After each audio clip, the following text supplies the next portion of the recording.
Hey, what's good, people? YouTube, here I am to talk about you. Oh, wait, hold up. Hold on. Okay. Hey, what's up, good people of YouTube? And here I am to talk to you about the update that we just got and like everything that comes with it, or well, most of the stuff that comes with it.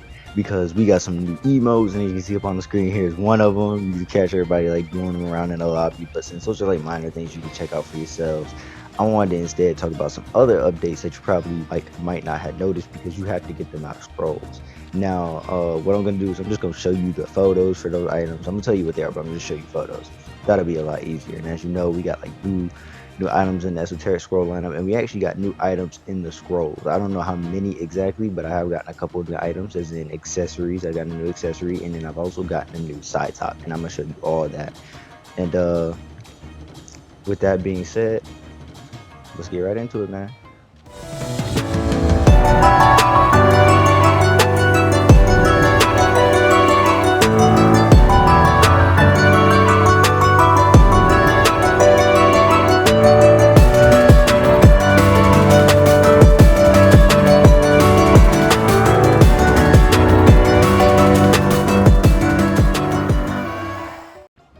Okay, so as many as you know, just dropped today, and we also got like a new esoteric scroll lineup, which is the Kagemasa outfit, which is the top, the bottom, and a blade. So the blade apparently, like other people have been saying that it comes with like an added style. I don't know what that means because I haven't pulled the blade. I just have the top. But yeah. Also, besides the fact that it was released, we also got new items inside of scrolls. These can be obtained through like regular scrolls. Honestly, I don't think they can be obtained through plain scrolls. I think they're mostly A's. So you can usually get those out of quality and valuable scrolls and even esoterics. Although don't waste your esoterics on that. But let me go ahead and show you what those are. They are actually Kagemasa glasses. They've actually added more of those up there. So they added more like color options and more with different skills so that you can have like different glasses, colors, and different skills available to actually dress fully in Kagemasa. And his hair is also available to win up in the Ninja World Hero Festival, which will be a separate video showing like the stuff you can get out of there because I don't want to make this video way too long. But besides that, let's just go ahead and get into Eno's ability. Okay, so first up, we're gonna cover the basics of the jutsus. I'm gonna explain how they work, how best I think they are for like what types of battles and whatnot. But first up we have the mind transfer jutsu, and this is a jutsu that you just well I don't really know how to describe it, but you stand in place, you shoot what appears to be like a ball of light, and then if you land a hit on whoever it is that you were aiming at, then you will press the button again. It'll give you the instructions to press the button again, and you'll be able to like make them put an explosive tag up to their head and it'll explode, and it'll do like a ton of damage. So but the drawback with this ability is that like anyone can basically knock you out of it. One, you're stationary. Two, your teammates can knock the opponent out of it, which just makes the fact that you did it useless unless you're breaking it off a sand shield or petrifying jutsu. And also, the enemies can knock you out of it. So it's like several things wrong with this jutsu, but it's beautiful for one-on-ones.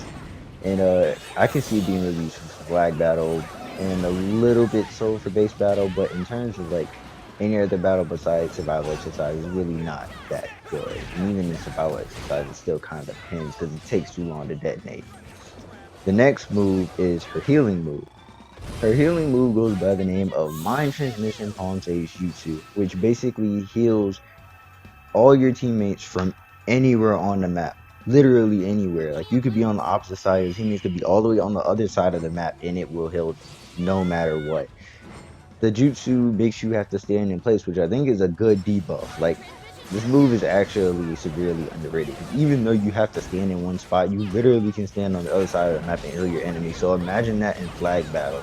That will be extremely annoying because then you could actually play defense as a healer and still heal your teammates while they're attacking. It will really make it so that if they run with two healers, there can be one healer healing from their flag and another healer healing from like the opposite flag while you're attacking. So this just really underrated, and it's crazy. It really is. But in my personal opinion, is not really good for combat battle. Actually, no, not even personal. It's just not good for combat battle at all. You can't stop fighting in the heat of the battle to actually heal your teammates. And also, it's very only semi-useful in base battle because same thing. You'll have to fight at the base, and when you're fighting at the base to take it over, you can't really stop to heal your teammates. That's like the only downfall. You can fix that with your say CAC, but like at the same time, it's like it's still kind of iffy. You feel me? But hey, it's still pretty good, and I like the fact that they can't move. You're gonna be able to heal anyone across the entire map. Okay, and now finally for the ult, we have Mind Transfer Clone Jutsu, which is like how Feather Illusion Jutsu has a giant radius and it basically knocks people out. Well, this one is just Feather Illusion Jutsu on steroids, or well, crack cocaine, something like that. Cause like, bro, it literally just like I don't even know how to describe this move. Like you cast the move and then everyone gets put to sleep. It goes through anything except for I think Subterranean and Convoy Climax, but it goes through like almost anything, and it's literally like basically almost impossible to evade. So you just like pretty much a guaranteed hit, and then it deals massive damage when you do the additional input. Like honestly, that is probably now the rawest jutsu that healers have because that move is actually really insane. The only downside is the fact that you can't be hit out of it, so you're pretty good by yourself. But your teammates can actually hit the opponents out of it. I'm pretty sure like once this move becomes more like known, that won't be an issue. So like just like her like mind transfer jutsu, once it becomes more known, will be an issue. But like it's crazy because they can actually knock them out of it, which basically ruins the whole jutsu. So if you see it happen, don't hit anyone. B, you have been warned. But yeah, that's the only downside to jutsu. Other than that, that jutsu is amazing. And that's all I have to say about Ino's jutsus. If you want to stay here and listen to like the actual updates, like what has been buffed and what has been debuffed, so you can stay and watch that. But that's pretty much it for the Ino update. Okay, so like I said, I'm gonna cover everything that was buffed and debuffed inside of this update that we just got for Ino. And like I said, you already know we got the Kage Masa's outfit and blade. And they got the new skills with them. And the new skills are just they're for anybody. So it's not like class specific like it was with the attack types. Anybody can wear it.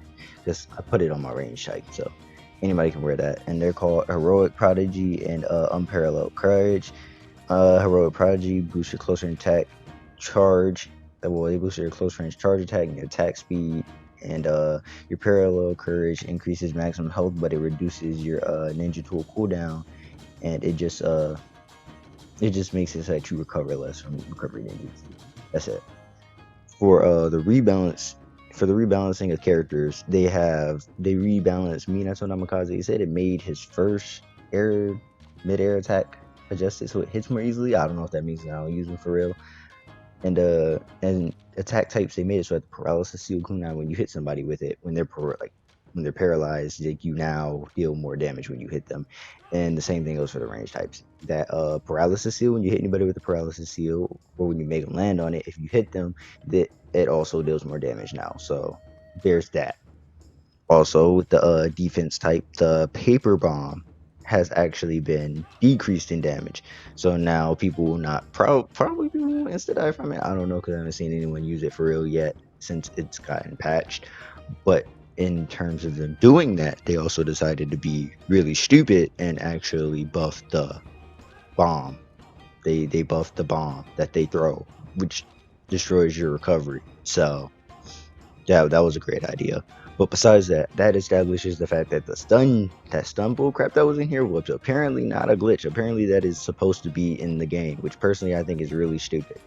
If you stun someone, I think it should just be a free hit, not a free kill. You would think. And the heal types, their ceiling tag now basically screws up ninjutsu recovery. So now it reduces ninjutsu recovery. So it makes it take longer. Which I don't think was necessary because it already screws your speed. It knocks you back into animation. Now it's just gonna screw everything. So that's cool, I guess. And attack types, they now have teleportation jutsu, which allows you to teleport, and now the movement speed has actually been upgraded, so it lasts longer. And the Rasen Flash Super Cycle Dance House Stage 3 actually doesn't take as long to use the move or fire it off. For the range type, they have the Shikigami Danshu, which now reduces ninjutsu recovery effect to anyone who gets hit, and Wind Style Great Breach, which reduces close range attack charge strength when anyone is hit. And Inferno Style Flame Lightning now also reduces ninjutsu recovery to anyone who is hit. Defense types. Spiked Human Boulder has actually got an increased damage dealt to enemies boost, and its needle and its I don't know why I said this.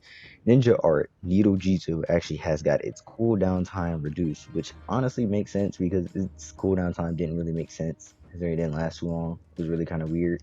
Hidden Miss Jutsu actually also has an additional effect now. It reduces close range attack charge strength to anyone who's affected, which is anyone on the opposite team.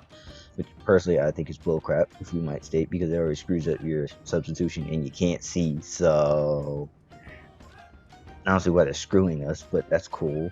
And in Sage Mode, finally, after since the dawn of time, has increased irritating charge gauge, which means it just takes longer for them to actually go into Sage Mode. Thank you for doing one thing right. Heal, well, now that I think about it, every one thing right they do, they screw something up. So, and then heal types got their Palm Sage Jutsu actually takes longer to use now, and that's really it. That's pretty much it. Oh wait, also Particle Style has increased area of effect. But yeah, that's pretty much everything for the update. Now I'll see you next time.